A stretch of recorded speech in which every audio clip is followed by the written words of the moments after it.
everybody, I'm Mike Beck and welcome to an all-new episode of Ploy. My guest this week is Denise Scott, the very funny comedian, Barry Award winner, touring around Australia with her show Mother Bear. The interview this week is really good, I think. It's very funny. She's obviously always funny.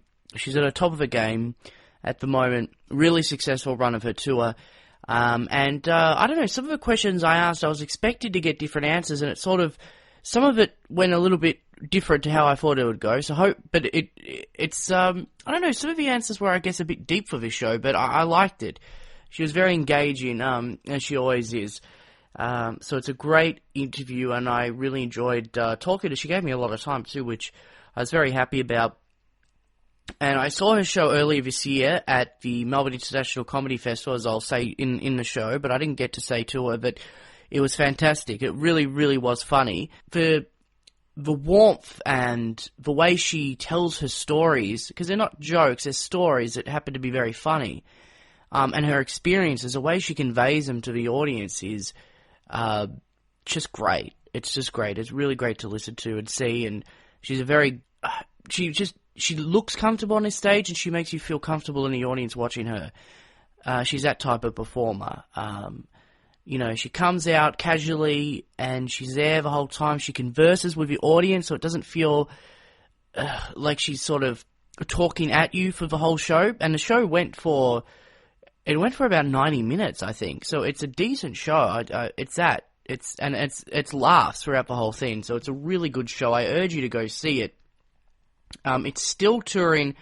It's been extended for 5 shows at the Sydney Opera House. How's that? At the Opera House in Sydney, and it's been extended. She's performing there through August 10th at the Sydney Opera House. You can get tickets on ticketmaster.com.au. And she is taking it to the Brisbane Powerhouse from Wednesday the 20th to Sunday the 31st of August. You can get tickets at brisbanepowerhouse.org. Some great shows. There's still 90 minutes through there too. Some good cheap tickets, by the way, if you get in for the preview shows, the 20th and 21st of August at the Powerhouse. $35 for those shows. Well worth the entry price. I guarantee you'll have a great time. And it's just a great show. You would have seen her on a lot of shows. She's on Winners and Losers on the 7 Network at the moment. I didn't get a chance to talk about that, but that's here nor there. But she's on that. She's been on, Spicks and Specs. She's been on, I think, Good News Week a number of times. She's been everywhere. You've seen her everywhere. You love her. And she's just terrific. It's a great chat. But I do urge you to go see her, because as a fan of hers, it was great to talk to her. But as somebody who can actually vouch for how good her show is this year, and she'll say in the interview about how she thinks this one is a good show, and she's had some, I guess, reservations about previous ones, maybe not being as good, but I question, her humility there. I think some of her previous shows were good from what I've seen. So, look, check it out. It's well worth your time. Denise Scott, in just a moment. First, I just wanted to say, check out our Twitter page at twitter.com/theploy. That is all going very well. Thank you to everybody who's listened to our Sam Mack episode so far. That's going great, actually. I was surprised. We had been off the line, off downloads for a while, and I'm surprised it picked up so well. And he did retweet the thing and was very nice about that, twice, actually. So that's terrific. Lots of people listening to that, and some folks listening back to our rebooted episode with Rover McManus, so I thank you for listening to that. I appreciate that. I'll do a couple more of those in the future. Some of the interviews that I did in the past, some of them are out of date and not really useful, but there's some there that I still think are great and have just a great conversation in them, so I'll re-release them in the future. But as it is now, I'm getting to interview some great people right now. I've got a couple extras that aren't 100% confirmed yet for future episodes, but they're pretty good, I tell you that much. Yeah, so by the way, check out us on Facebook, because I do put extra stuff on there telling you what's coming up before they go up on a website, so you know who's coming up with future shows. That is facebook.com/theploy show. Also, our iTunes is all fixed up, so please check it out. You go to theploy.com.au, /subscribe for all our subscription options, iTunes, RSS, all that sort of stuff. But if you're on the iTunes, please, please, please leave a review. That helps the show and get people to know what's going on. Just search a ploy on iTunes and you'll find it if you don't want to go to our website. Anyway, that's enough of me chattering along. As I said, it's a great interview. Thank her for her time. She was fantastic. Thanks to the people at Token for being nice to me too. Here it is. This is Denise Scott. Now, Denise Scott. Thank you. Look, my mum was one of those extraordinary women who managed to have a full-time job, look after the house, look after the kids, and more to the point, always be calm. Because when I was a kid, I was a terrible asthmatic, and I'd be having a full-on asthma attack, you know, and my mum would sit there cool as a cucumber, just rubbing my back, saying stuff like, "Just wait till I finish my cigarette, Denise.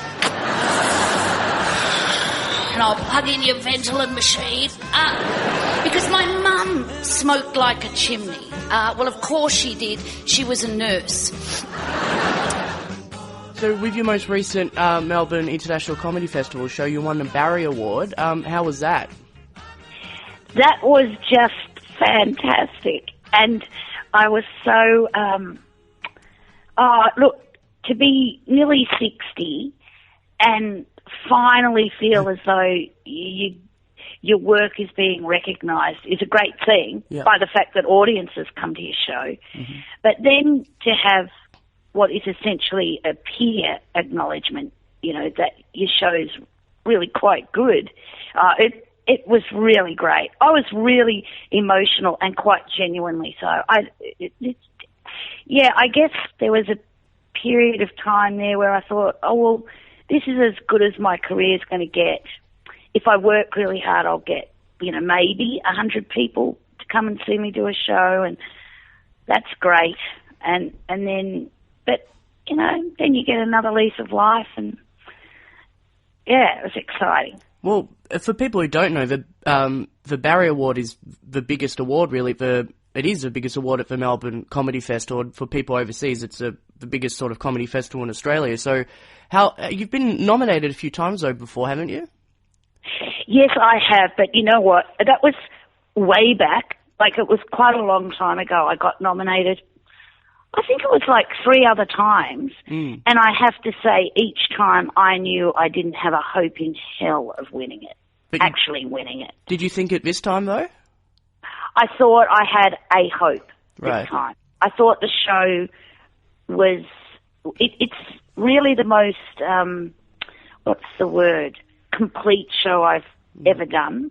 Like, I really worked meticulously on it. And normally they're a bit scrappy, to be honest. You know, you have some good parts of the show and some not so great parts. And, you know, you skim over the not so great parts. But this was... So I felt... But when I'd been nominated before, really the shows were... Look, they were fine, but I was up against people like Arctic Bush and, you know, just phenomenal people. And really, my show was not of that calibre. I knew that at the time. And in fact, one time, because the awards get presented at 1 a.m., and I'd been nominated, but I only turned up because I thought, well, it'll look really bad if I don't. Yeah. It'll look like... And I stood up the back of the club, didn't talk to anyone. I got a taxi in at 1 a.m. to the club, heard them announce it, and then went back home and back to bed and didn't talk to anyone. It was a bit sad, actually. Really? Mike. No. That's horrible. Such are the joys, the roller coaster ride of comedy. Right, but now you're on top of the world with your Mother Bear show. Well, for the minute, I always sort of want to touch wood at those points, because you can never rest on your laurels, that's for sure. And there's always something waiting to make sure, to remind you that you're really not that great. That's what I've found in my work. Like, just when you think, you get a bit of a swagger up and you think, pretty good at this, there will be something like, you know, a really bad review or someone, you know, just anything really. Anyway. I just wanted to ask you performed at the Arts Centre in Melbourne for the Melbourne Festival. Is that the first time you performed at a venue like that for the festival? Oh, yes. Yes, although, no, what am I saying? You see, I learned a lesson, this was some years ago. If you ride on the coattails of someone else who's really good, you get in there, you get into amazing places. So I suggested to this is a long time ago, to Judith, Lucy, why don't we do a show together? See, good thinking there. Yes. Isn't that good thinking? Yes. And we did a show, this is years ago, with another comedian, the late Linda Gibson. And so I got to perform in some great venues then. And then last year, Judith and I teamed up again, and we performed at the Princess Theatre in Melbourne. Wow. And that's just that was crazy. It's so beautiful. It's so beautiful. And, we kept pinching ourselves. But that was, I absolutely, because I'd teamed up with Judith, that I was on at the Princess. And, so yeah, that was pretty amazing. Well, I've got to say, I haven't been to the Melbourne International Comedy Festival before till this year, and I saw your show there, so yours was the first International Comedy Festival show I've seen, and I think I was a bit spoiled to be in the Arts Centre for my first one, I have to say. Yeah, you go downhill pretty much from there as far as these go. Some of them are so, what's the word, basic? Yeah, fold-out chairs. Yeah, but aren't they great though too? Yeah. Those, and they're great. One. It was downstairs in a hotel. Honestly, backstage, I am convinced people had pissed out there because you couldn't get out to go to a toilet. So I wouldn't be surprised. Literally, it stank of urine. It was. Wow. But anyway, No, well, you've got the classy venues now. For now, and in fact, to be honest, I not that I demanded it, but. I'm wanting women my age to come to the show. Mm-hmm. And women my age will pay for a comfy seat. Yep. They will pay, $50, $60 to see a comedy festival show if it means they get a decent seat. So, hence, I think I've reached a stage where really, to get to my people, Mike, I have to have a good theatre. You do, but you say there's a lot of women there, but there's a lot of men there. There's a lot of younger people. I mean, I'm in my 20s and I was there, so I think the stereotype of certain comedians only getting a certain audience. I don't know if that's true. I know this has been the great thing about this show that was really unexpected was the demographic, as they say. It was I was hoping that women in particular would come and that women my age would enjoy it. But I know it so many young people and I just love performing to people your age, Mike. I do. I really enjoy it because I've got kids in their 20s and I really enjoy the company of people in their 20s, that generation. And, unless they're arrogant assholes. Nobody likes them though. But, so I was really surprised. And often the men, the gay boys are very supportive. And then men will be, I think, physically dragged along, some of them, by their wives. But they really, you can see them loosen up through the show. It's great.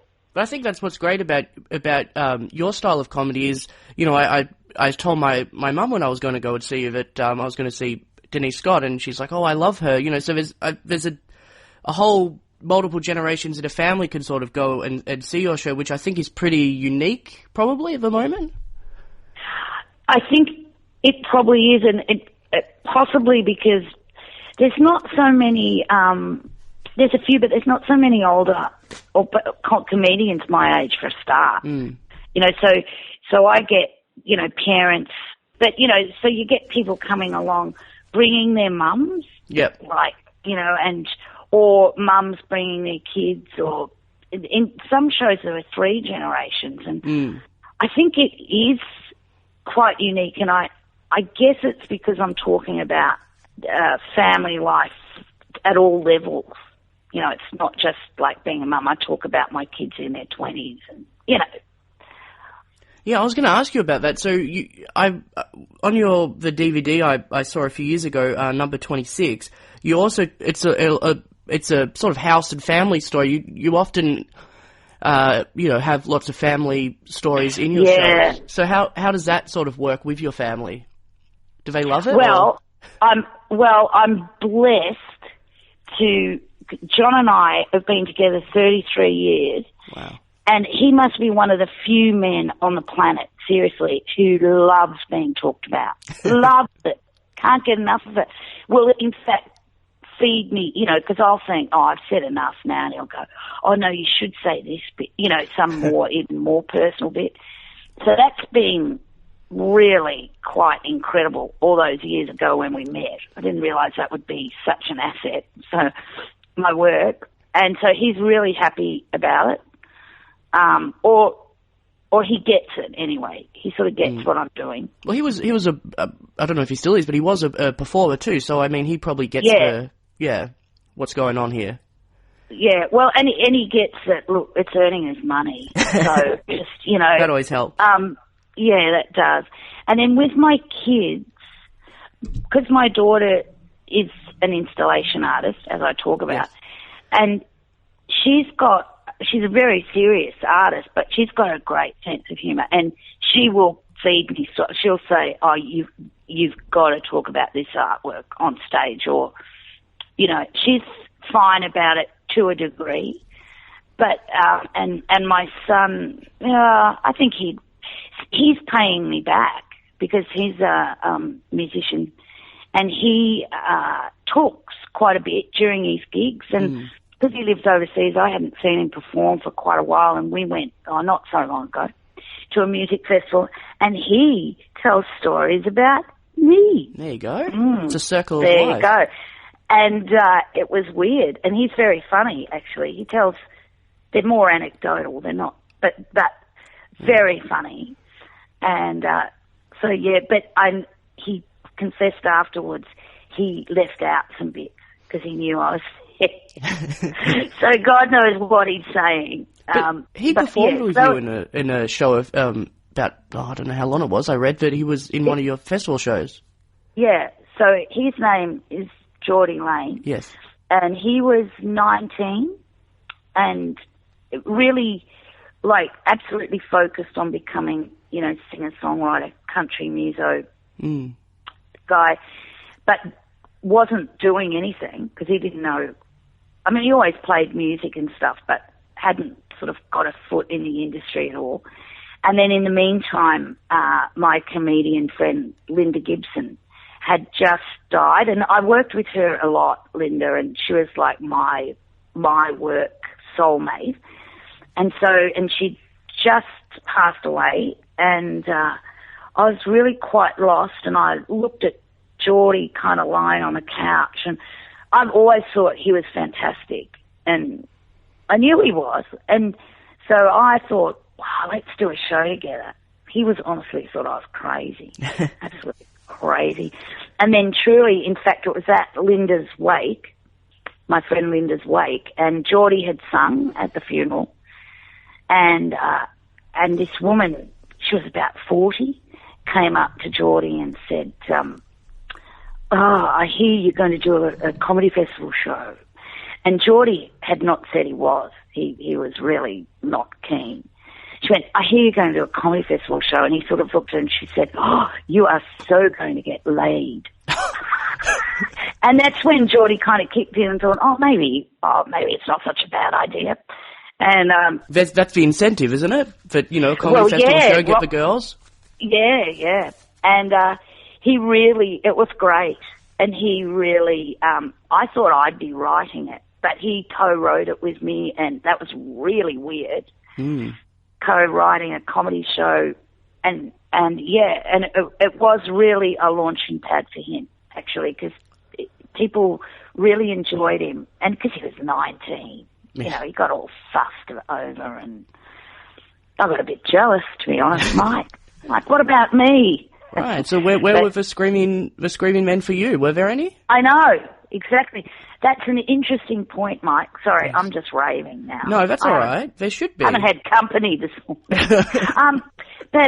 Yeah, in comedy, because I've been around so long, and women don't get men. Like, not that was my aim in doing it, but it's really fascinating that male comics have that kind of rock and roll. They can be bad boys, good boys, fat, skinny, whatever. Women adore them, and they will be pursued.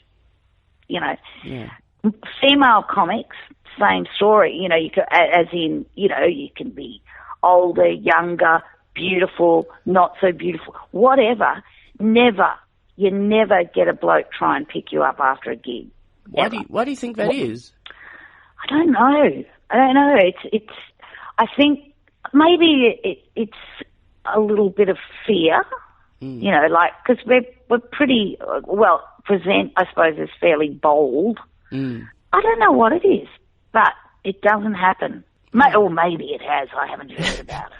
Yeah, that surprises me. I would think because there's a lot of particularly young, attractive comedians that I can think of. You'd think, Hang on, what do you mean particularly young? No, I think I know what you're getting at. No, not at all.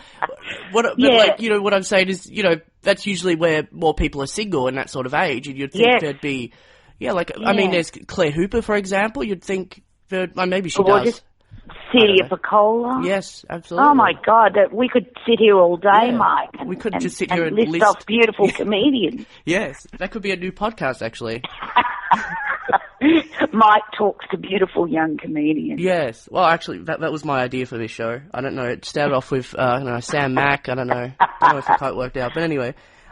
So you're in the middle of I don't know if you're in the middle of it, but you're doing the Sydney Opera House at the moment, and it's just been extended. That's a good expression, Mike. Doing the Opera House, Yes. Well, isn't that the term that comics are doing? Yes. Yeah, I don't know. I'm just trying to fit in. I don't know.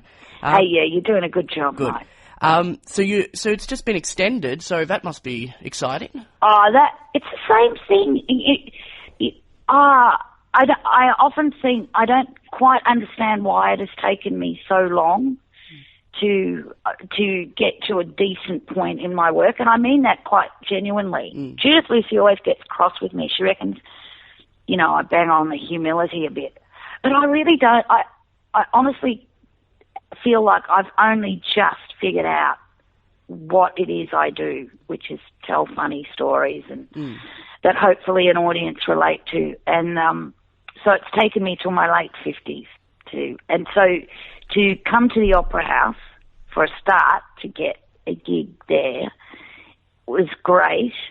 And then initially there was going to be maybe an extra week.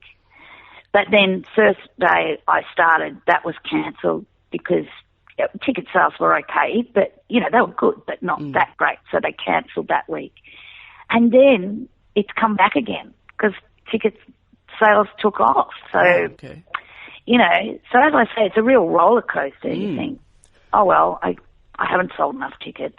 Oh, now I have. Yeah. And to have it extended by 5 shows is just, it's so thrilling. And it gives me more time to crochet. I'm crocheting in the day. I saw that picture on Facebook, I think, or Twitter of your crocheting. Yes. Very good. Yes, very good. Yes. And I just sit here and crochet.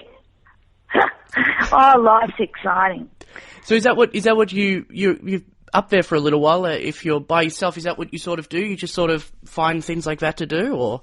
Well, yeah, because it'll make you cry, Mike. That's very lonely being on the road. It is that because you go to work by yourself, you perform by yourself, and being an old lady comedian, I certainly come home by myself. Let me tell you, Mike. And so, this time I decided I was going to have a craft project to do in the day because I'm not driven enough to be, other comedians, they work, they write new stuff, and they work at their Twitter. Yes. They concentrate on coming up with, zingers for Twitter, and I just crochet. Well, every comic has a podcast now, Denise. You've got to get on that. I don't even get podcasts. I don't even know what I'm doing, Mike, right now. Well, you're doing fine. It's me who's struggling, so you're fine. No, you're not struggling. Oh, thank you. So who listens to this, Mike? Well, people who are in trains and on buses, and people who are fans of yours will likely listen to this, like people who are fans of other people who've been on the show, and they just listen to it whenever. I often listen to them in bed as I'm going to sleep. I think that's... right. So it's like, portable. Oh, it's a modern world. It is. You can listen to your favourite people wherever you are. I should do it. I should be more adventurous. I've only just gone on to Twitter. Yes, I saw that. It's how you find it out. I don't get that. I don't get it. I sort of think, I don't know. Am I meant to be interested in other people, Mike? Look, I think Twitter's the one place where you're supposed to be just interested in yourself. Yeah, well, that's what I've thought. But it's an odd thing, isn't it? I guess you've got to get out there and push your barrow. We're all doing it. Yes. It's a thing everybody's doing. I just wanted to ask you, Vis, you've mentioned in the past that you don't drive a car. So you live in Melbourne, so there's lots of public transport options there. Have you ever driven, or? Yeah, I did drive in my early 20s, but I had a head-on car accident. Like my fault, and I do a routine about it, so I always feel as though I'm about to do a stand-up routine. But anyway, I won't do the stand-up, but no one was hurt. It was quite amazing, but it was absolutely awful. And I did think, when I crawled out of my car, which was a wreck, I thought I'd hit a wall. I don't know what happened, whether I blacked out for a minuscule part of a second. I don't know why I went into oncoming traffic, but I did. And I thought I'd hit a wall, and I got out thinking, I've survived. This is incredible. Like, wow. And then I turned around and saw this other car, like upside down. And I thought, I prayed that whoever was in the car would live, of course, and then decided that it was the one thing in life I would not be up to coping with mentally. And I was such a hopeless driver. So there and then I thought, I'm never going to drive again, that's for sure. And this person was fine. It's amazing, the other driver. I was starting to regret asking you the question, to be honest.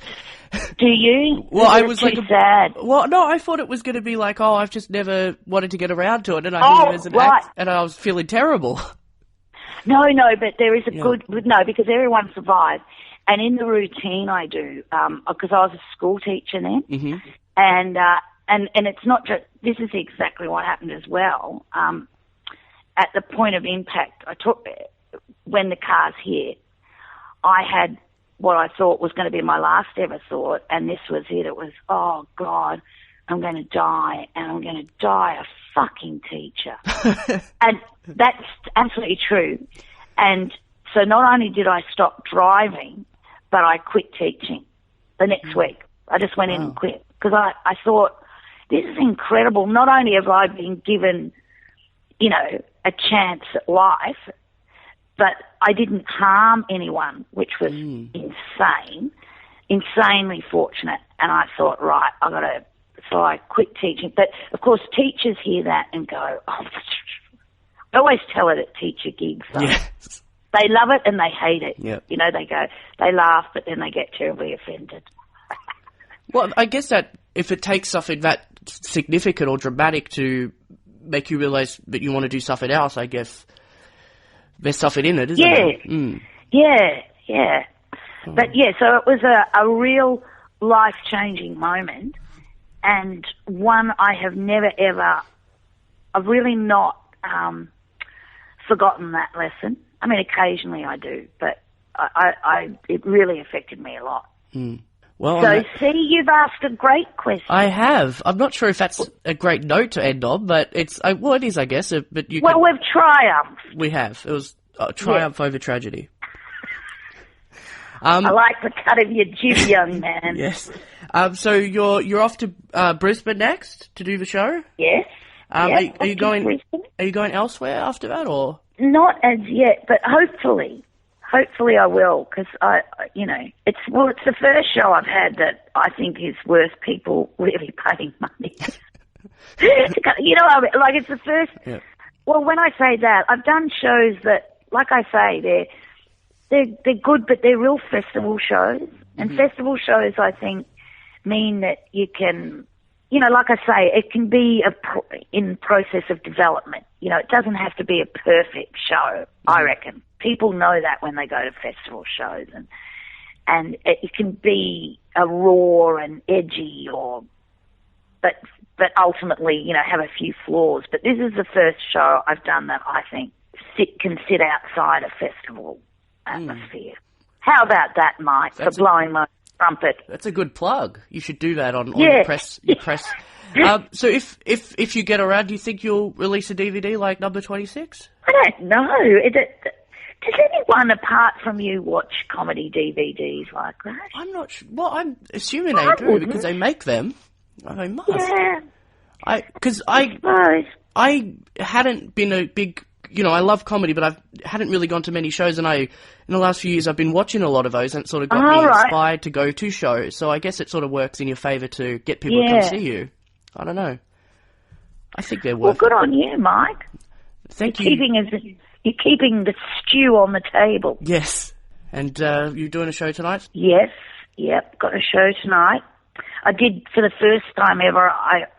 I'm doing 2 on Saturdays, and because the show's 90 minutes long, 180 minutes of me just talking. Oh my God. I want to strangle myself at the end. It's like, oh God, I'm still talking. Need a throat lozenge or something. It's That's not a good note to finish on either, is it? No, well, God, I'm sick of myself. It's all right. I could edit it all out of sequence. It'll sound great. Oh, God, you're good. Yes. Start off with, you know, some of the dour stuff and then maybe move on to the great stuff. All right, thank you so much, Ro. I really appreciate it. Thank you for talking to me. And as Rove would say, you know, say hi to your mum for me.